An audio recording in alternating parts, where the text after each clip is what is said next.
Famille, partagez massivement. Partagez massivement la vidéo là, c'est vraiment urgent.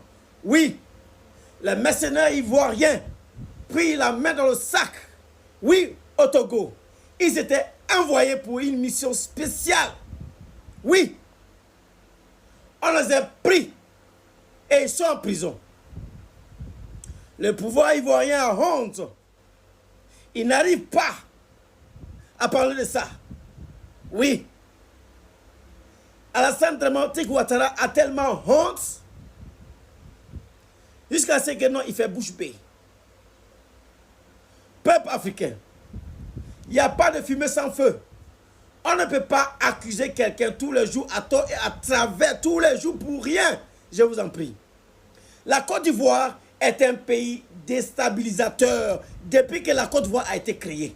Avec le président Houphouët-Boigny, il n'y a pas un crime qui a été organisé en Afrique. Il n'y a pas un coup d'État qui a été organisé en Afrique. Oui, il n'y a pas. C'est comme un banditisme qui a été organisé en Afrique sans la Côte d'Ivoire. Oui, c'est la France et la Côte d'Ivoire qui orchestrent tout ce banditisme dans l'Afrique, surtout en Afrique de l'Ouest. Quand tu regardes, même au Nigeria, la guerre de Biafra, c'est la France et la Côte d'Ivoire qui se trouvent à la base. Quand tu regardes au niveau de Burkina Faso, avant qu'on appelle Haute-Volta, il y a eu beaucoup de coups d'État. Il n'y a pas un coup d'État qui a été fait au Burkina Faso que la Côte d'Ivoire n'a pas participé. Ça a été orchestré avec la France et la Côte d'Ivoire. Les coups d'État qui se sont passés au Mali, Modibo Keïta, Moussa Traoré et consorts, ça a été planifié par la France et Houphouët-Boigny. La Côte d'Ivoire n'a jamais été un pays de paix. C'est un pays déstabilisateur, comme la France.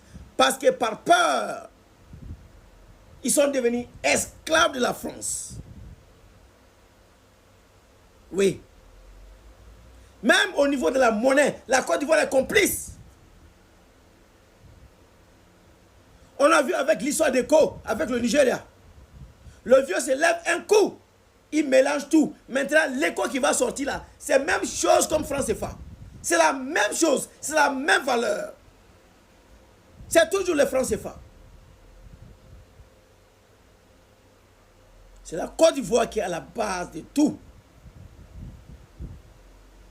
Et actuellement, ce qui se passe au Bénin, vous allez comprendre, vous allez voir la couleur de l'Alassane Ouattara. Oui, parce que les Blancs ont trouvé leur matelas, ils ont déjà déposé leur matelas au Bénin.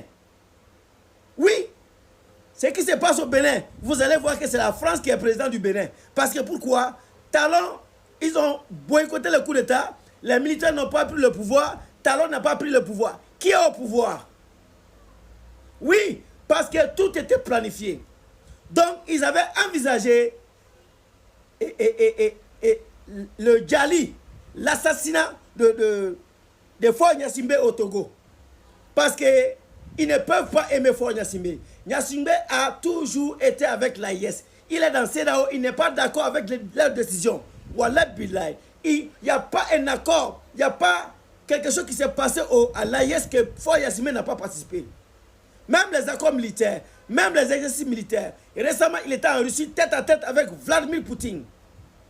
Vous croyez que la France va avaler ça? Voilà pourquoi le vieux Alassane Ouattara, le chameau, le dromadaire, a envoyé des commandos ivoiriens, des bandits armés au Togo, soi-disant fini avec Gnassingbé. Mais Dieu au contrôle. Il faut ça pourquoi? Oui. Pour embêter, c'est comme pour détruire l'AIS. C'est ce qu'ils pensent.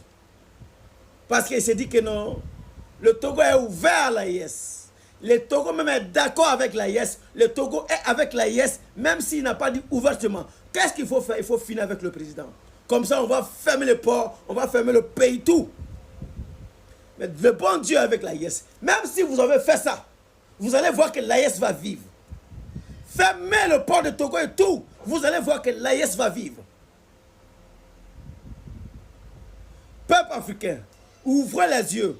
Wallahi billahi, la Côte d'Ivoire est un pays qui est dangereux pour toute l'Afrique de l'Ouest. Pour toute l'Afrique de l'Ouest. La Côte d'Ivoire est un pays, est un danger pour tous les pays africains.